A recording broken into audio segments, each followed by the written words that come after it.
आज का जो वीडियो है ये वैसे तो मैंने 12th क्लास बिजनेस स्टडी से लिया है। ये आज का जो टॉपिक है वो लिया है, लेकिन आज का ये वीडियो हमारे स्टूडेंट्स के साथ साथ हम सभी के लिए बहुत ही बेनिफिशियल होने वाला है। या अगर आप कॉम्पिटिटिव एग्जाम की प्रिपरेशन कर रहे हैं, पीजीटी टीजीटी की तैयारी कर रहे हैं, उसमें भी ये बहुत इंपॉर्टेंट है। उसके साथ साथ ही आज का जो मैंने विषय लिया है ये हम सभी आम व्यक्तियों के लिए, हम सभी लोगों के लिए बहुत ही उपयोगी होने वाला है। तो आप वीडियो को अंत तक अवश्य देखें। अगर वीडियो अच्छा लगता है तो इसे शेयर जरूर करें। स्टूडेंट्स, आज का बहुत ही इम्पोर्टेंट टॉपिक है। आज का जो है ये सिर्फ सिलेबस में पढ़ने की बात नहीं है, ये हम सबको वैसे भी जानना चाहिए। उपभोक्ता संरक्षण यानी कि कंज्यूमर प्रोटेक्शन आज का बहुत इम्पोर्टेंट टॉपिक है और इसके बारे में सबको अवश्य जानना चाहिए। देखिए, होता क्या है कि हम सभी लोग क्या है, हम सभी लोग कंज्यूमर्स हैं। मतलब हम लोग कुछ ना कुछ आवश्यकता की, हमारी जो भी आवश्यकता है उसकी पूर्ति करने के लिए हम मार्केट जाते हैं और वहां से चीजें खरीद कर लाते हैं। मार्केट से जो भी हमारी आवश्यकता है उसकी पूर्ति हम मार्केट से करते हैं, मार्केटिंग करके करते हैं। कई बार क्या होता है कि हम जैसी वस्तु चाहते हैं उस के अनुरूप वस्तु नहीं मिलती है, या वस्तु में मिलावट होता है, वस्तु में हमारे जो सैंपल दिखाया गया उसके अकॉर्डिंग नहीं था, वस्तु में कुछ टूट फूट हो जाती है और बहुत सारी ऐसी बातें जो कि विक्रेता से हम कई बार संतुष्ट नहीं होते हैं और उसके बाद हम सोचते हैं अरे क्या करें, हमारे पास कोई ऑप्शन नहीं होता है।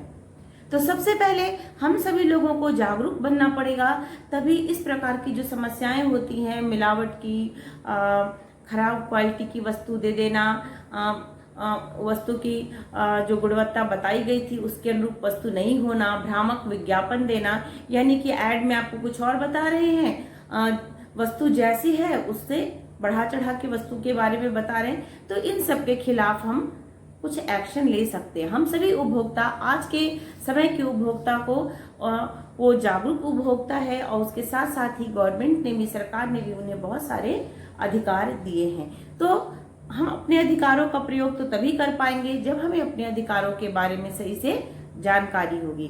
तो हम सभी लोगों को अच्छे से जानना चाहिए कि कंज्यूमर्स राइट्स क्या हैं, यानी कि उपभोक्ताओं के क्या अधिकार हैं और उनको हम कैसे प्रयोग कर सकते हैं।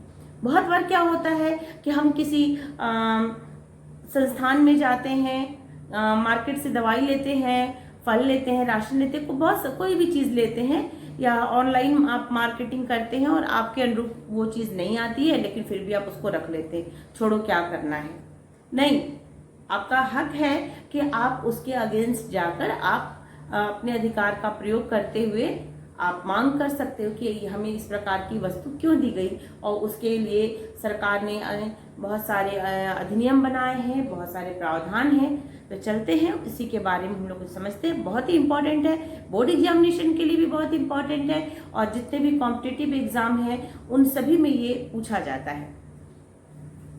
उपभोक्ता संरक्षण कंज्यूमर प्रोटेक्शन, इसमें जो सबसे पहला अधिनियम बना उपभोक्ताओं के, यानी हम सबके लिए, हम सब लोग जो मार्केट से चीजें खरीदते तो हमारे हितों की रक्षा करने के लिए जो गवर्नमेंट ने सबसे पहला बनाया उपभोक्ता संरक्षण अधिनियम 1986, कंज्यूमर प्रोटेक्शन एक्ट 1986। ये अधिनियम ये जो बना तो ये इसमें कंज्यूमर्स की, उपभोक्ताओं के हितों की रक्षा करने के लिए बहुत सारे प्रावधान बनाए गए। कुछ मिलावटी चीजों के खिलाफ, कुछ टूट फूट, जैसे आपने मांगा था उसमें खराब वस्तु दे दी गई, कुछ टूटी फूटी चीजें दी गई, तो उनके खिलाफ उपभोक्ताओं के हितों की रक्षा करने के लिए प्रावधान बनाया गया था। परंतु ये प्रावधान यानी कि यह अधिनियम 1986 था, इसके बाद इसमें बहुत सारे संशोधन करके और बहुत सारी नई चीजों को शामिल करके इसके स्थान पे उपभोक्ता संरक्षण अधिनियम 2019 लाया गया। और जैसे ही उपभोक्ता संरक्षण अधिनियम 2019 आया, ये पहले वाला उपभोक्ता संरक्षण अधिनियम 1986 ये निरस्त हो गया। यानी कि हम कहें तो अब ये वाला जो अधिनियम है उपभोक्ता संरक्षण अधिनियम, अब ये लागू नहीं होता, बल्कि इसके स्थान पे कौन सा लागू होता है, उपभोक्ता संरक्षण अधिनियम 2019। इसमें क्या किया गया, जो पहले वाले हमारे अधिनियम थे उन्हीं में कुछ चीजों को और शामिल कर लिया गया, क्योंकि बड़ी तेजी के साथ परिवर्तन हो रहा है हमारे वाणिज्य जगत में, कॉमर्स के फील्ड में, मार्केटिंग में, बिजनेस इंडस्ट्रीज में बहुत सारा और बहुत तेजी के साथ परिवर्तन हो रहा है। आप अगर जाके देखें, 1-2 दशक पीछे जाएं और आज की डेट में देखें तो कितना परिवर्तन हो गया। पहले से हमारे जो बिजनेस थे उनका क्या स्वरूप बदल गया। पहले हमको कुछ लेना होता था तो मार्केट जाना पड़ता था, आज हम घर बैठे हर चीज मंगा सकते हैं। बहुत कुछ चेंजेस हुए हैं। तो उन सबको ध्यान में रखते हुए minister of consumer affairs, foods and public distributions mister Ramvilas Paswan ने 8 जुलाई 2019 को लोकसभा में एक बिल प्रस्तुत किया, जिसके तहत उपभोक्ताओं के संरक्षण के लिए जो 2019 का जो अधिनियम आया ये पास हुआ।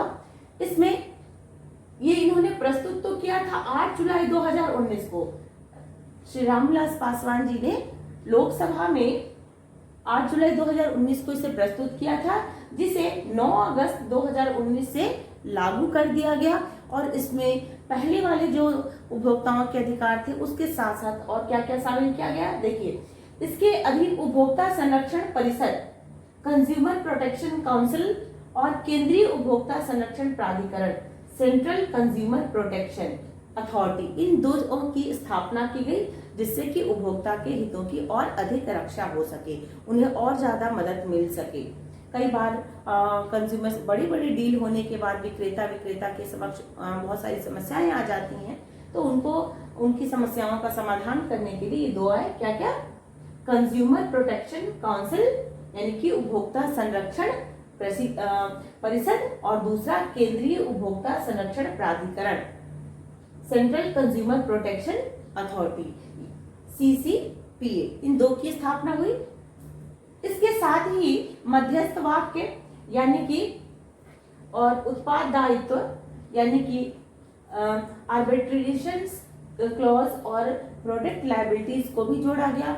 इस अधिनियम में, उपभोक्ता संरक्षण अधिनियम में मध्यस्थ वाक्य और उत्पाद दायित्व को, यानी जो भी कंपनीज हैं जो गुड्स का प्रोडक्शन करती हैं, माल तैयार करती हैं, उनकी क्या लायबिलिटी है उसके बारे में भी इसमें बताया गया, जिससे कि उपभोक्ता को, कंज्यूमर्स को और अच्छी किस्म की वस्तुएं प्राप्त हों, और जो भी वस्तु मिलती है उसके बारे में स्पष्ट शब्दों में प्रोडक्ट के ऊपर लिखा होना चाहिए कि इसमें क्या क्या है क्या नहीं है। उसके बारे में बहुत अभी आगे मैं बताऊंगी, अलग अलग सिंबल बनाए गए कि किस प्रकार के प्रोडक्ट के ऊपर कौन से सिंबल होने चाहिए आदि के बारे में इसमें बताया गया।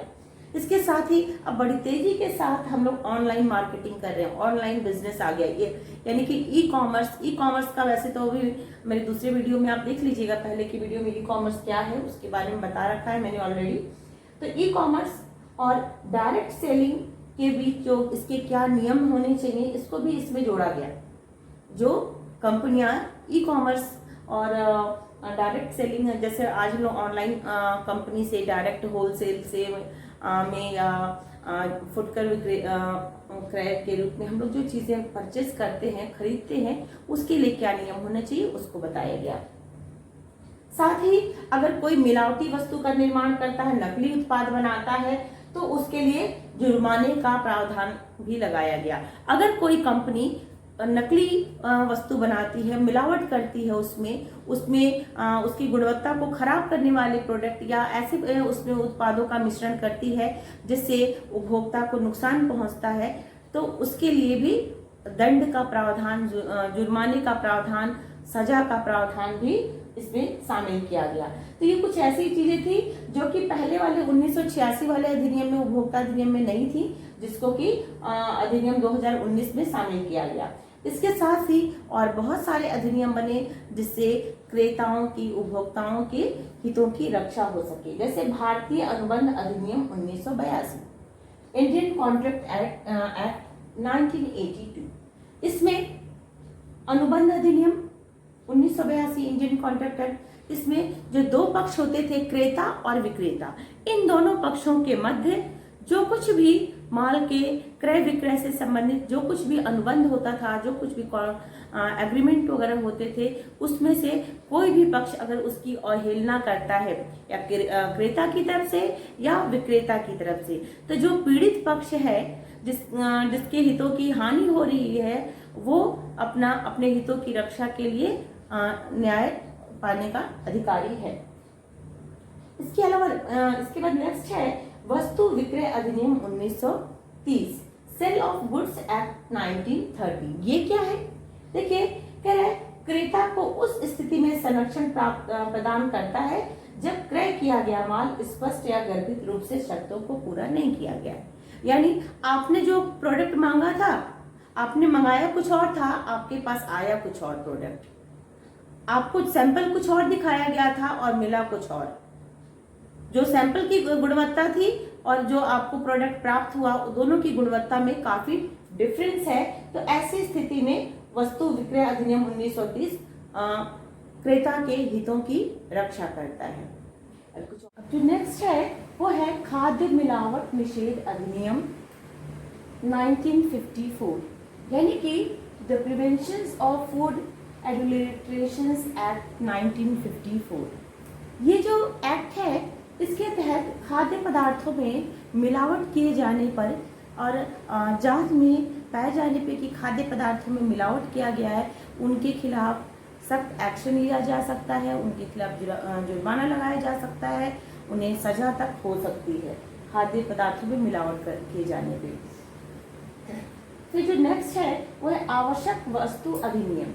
कई बार देखा जाता है कि अति आवश्यक वस्तुओं के मूल्य में भी काफ़ी अधिक वृद्धि हो गई है, मार्केट से वो चीज़ें गायब हो जाती हैं और जो जन सामान्य है उसे बहुत सारी मुसीबतों का सामना करना पड़ता है। या कहे कि जो गरीब वर्ग है, अत्यधिक आवश्यक वस्तुओं के मूल्य में अत्यधिक वृद्धि होने पे उसके सामने बहुत बड़ी समस्या आ जाती है। तो इस तरह की स्थिति न बने। जो आवश्यक वस्तु हैं, जो चाहे वो हमारे खाद्य पदार्थ हों या जो भी उपभोग की वस्तुएं हैं, दवाइयाँ हैं, इन सबके मूल्य निर्धारित किए जाएं और इसके तहत अगर कोई व्यक्ति इन वस्तुओं का, इनके उत्पादन में, इनके मीन्स इनका प्रोडक्शन, इनका डिस्ट्रीब्यूशन और इनकी जो सप्लाई है, वो मार्केट में हमेशा बनी रहनी चाहिए। जो भी आवश्यक चीज़ें हैं, इनके जो मार्केट में इनकी जो आपूर्ति है, इनकी जो सप्लाई है, वो सफिशिएंट मात्रा में रहेगी, तो इनका प्राइस जो है वो बहुत ज़्यादा ऊपर की तरफ नहीं बढ़ेगा।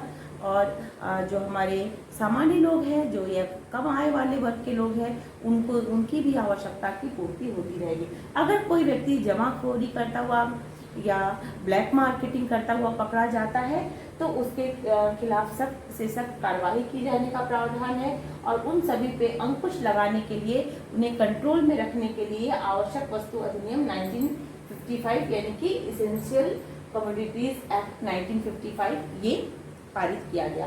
आप बिल्कुल सबके एक्ट जरूर याद रखिएगा, क्योंकि एग्जामिनेशन में यही पूछा जाता है। प्रमापित तौल और माप अधिनियम 1976, the standard of weight and measure act 1976। ये प्रमापित तौल सुना होगा आपने भी कि गैस के सिलेंडर में वजन वेट करके देखा तो जितना उस पर लिखा है और उसमें जितना गैस होना चाहिए उतना नहीं है। या पेट्रोल पंप पे आप देखते हैं कई बार जांच में पाया जाता है कि उनका मीटर कुछ और शो करता है, वो देते कुछ और है। इसी तरह से बहुत सारे ऐसी चीज़ें हैं या जो सेलर्स होते हैं, विक्रेता होते हैं, वो वजन कुछ और दिखाते हैं और ग्राहक को वस्तु कुछ और मिलती है, यानी कि उनके माप तोल में गड़बड़ी की जाती है। तो इसके लिए अगर माप तोल में यानी कि वेट करने में अगर किसी विक्रेता ने भी गड़बड़ी की तो उसके लिए सख्त से सख्त जुर्माने का प्रावधान किया गया, उनको सजा भी दिया जा सकता है। और यहाँ तक कि अगर माप तोल में कमी पा जाने के बाद उनके लाइसेंस तक निरस्त कर देने का, उनका यानी कि उनका लाइसेंस कैंसिल कर देने का भी इसमें रूल बनाया गया। इसके बाद जो अगला है उपभोक्ता के हितों की रक्षा करने के लिए, वह कृषि उत्पाद जितने भी हमारे एग्रीकल्चर के जो प्रोडक्ट होते थे उनको ग्रेडिंग किया गया और इसके लिए जो अधिनियम बनाया गया, agriculture produce grading and marking act 1937। इसके तहत यानी कि कृषि उत्पाद ग्रेडिंग और मार्किंग अधिनियम 1937 के तहत जितने भी कृषि उत्पाद हैं या कहें कि पशु उत्पाद है, जो पशुओं से प्राप्त होने वाली चीजें हैं, कृषि उत्पाद है, उनके लिए एग मार्क का प्रावधान किया गया। वो अपने कृषि प्रोडक्ट के ऊपर एग मार्क का सिंबल आपने देखा होगा, कुछ इस तरह से होता है एग मार्क का सिंबल, और इसके अंदर एग मार्क लिखा होता है, इस तरह से बना होता है। जरूर आपने कहीं ना कहीं जरूर देखा होगा, कुछ इस जैसा बना होता है। तो उनको कृषि प्रोडक्ट के ऊपर जिसपे ये सिंबल बना है, यानी इसका अर्थ है कि वो जो प्रोडक्ट है वो कृषि एग्रीकल्चर से प्राप्त होने वाला वो प्रोडक्ट है, इसके लिए रूल बना। फिर प्रतिस्पर्धा अधिनियम, मार्केट में बहुत ज्यादा कंपटीशन है, होड़ लगी हुई है कि हर आप अगर कोई एक प्रोडक्ट लेने जाओ तो उसके सैकड़ों ब्रांड या कहें कि उसके अधिकतम मैक्सिमम बहुत सारे ब्रांड मिल जाते हैं। कुछ कंपनियों के नाम से आप परिचित होते हैं, कुछ के नाम से आप अनभिज्ञ होते हैं, लेकिन कोई भी, चाहे आपको क्रीम लेने जाओ, चाहे साबुन लेने जाओ, चाहे खाद्य पदार्थ लेने जाओ, चाहे कपड़े लेने जाओ, आपको बहुत सारे ब्रांड मिल जाएंगे और उन सबके बीच में कंपटीशन है। कंपटीशन अच्छा होता है जब मार्केट में बहुत सारे ब्रांड रहेंगे, उनके बीच में, सेलर्स के बीच में और जो उत्पादन करता है उनके बीच में जब कंपटीशन होता है तो कुछ हद तक की अगर हेल्दी कंपटीशन होता है तो कंज्यूमर्स के लिए अच्छा भी होता है। लेकिन देखिए, प्रतिस्पर्धा अधिनियम 2002, कॉम्पिटिशन एक्ट 2002 ये बताता है, यह एकाधिकार एवं प्रतिबंधित व्यापार व्यवहार अधिनियम MRTP एक्ट 1965 के स्थान पर लिया गया। इसके पहले ये प्रतिस्पर्धा अधिनियम 2002 में लाया गया। इसके पहले जो इस तरह की चीजों पे प्रतिस्पर्धा को, व्यवसायियों के बीच की प्रतिस्पर्धा को नियंत्रित करने के लिए जो एक्ट था वो था एकाधिकार और प्रतिबंधित व्यापार व्यवहार अधिनियम 1965, MRTP एक्ट 1965। इसी के स्थान पे इसको हटा के 1965 MRTP 1965 को हटा के उसके स्थान पे प्रतिस्पर्धा अधिनियम 2002 लाया गया और इनको नियंत्रित करने की का प्रयास किया गया। भारतीय प्रमाप ब्यूरो अधिनियम 1986, भारतीय प्रमापों का ब्यूरो अधिनियम 1986, the bureau of Indian standard act 1986। यहाँ पे वस्तुओं की जांच कर संतुष्ट होने पे, अगर कोई भी वस्तु है उसकी जांच किया गया और जांच में पाया गया कि जो कंपनी ने उसके ऊपर लिखा है उसकी गुणवत्ता, उसकी किस्म अच्छा है, तो और जांच करने के बाद उनको ISI का, यानी कि ये प्रोडक्ट सुरक्षित है, उसके लिए ISI का उस पर प्रिंट करने का उनको अधिकार दिया गया, उनको अनुमति दिया गया। लेकिन अगर कोई किसी प्रोडक्ट पे ISI मार्क प्रिंट है और उसके बाद भी उस प्रोडक्ट की जांच में अगर गड़बड़ी पाई गई, उसकी क्वालिटी खराब पाई गई, वो असुरक्षित पाया गया, तो उसके लिए भी सख्त प्रावधान, सख्त से सख्त सजा का प्रावधान किया गया है। तो स्टूडेंट्स और डियर फ्रेंड्स, जितने भी जो हमारे वीडियो को देखते हैं वो सभी लोग, अगर आप सभी को मेरा वीडियो अच्छा लगा तो जरूर इसको शेयर करिएगा। और मुझे लगता है कि ये वीडियो आपके लिए बहुत उपयोगी साबित होगा, अगर आप एग्जामिनेशन की प्रिपरेशन करें तो भी, और आप सामान्य उपभोक्ता हैं, कंज्यूमर हैं, तो भी ये वीडियो आपके लिए बहुत उपयोगी होगा। इस वीडियो में इतना ही, अगले वीडियो में मिलते हैं।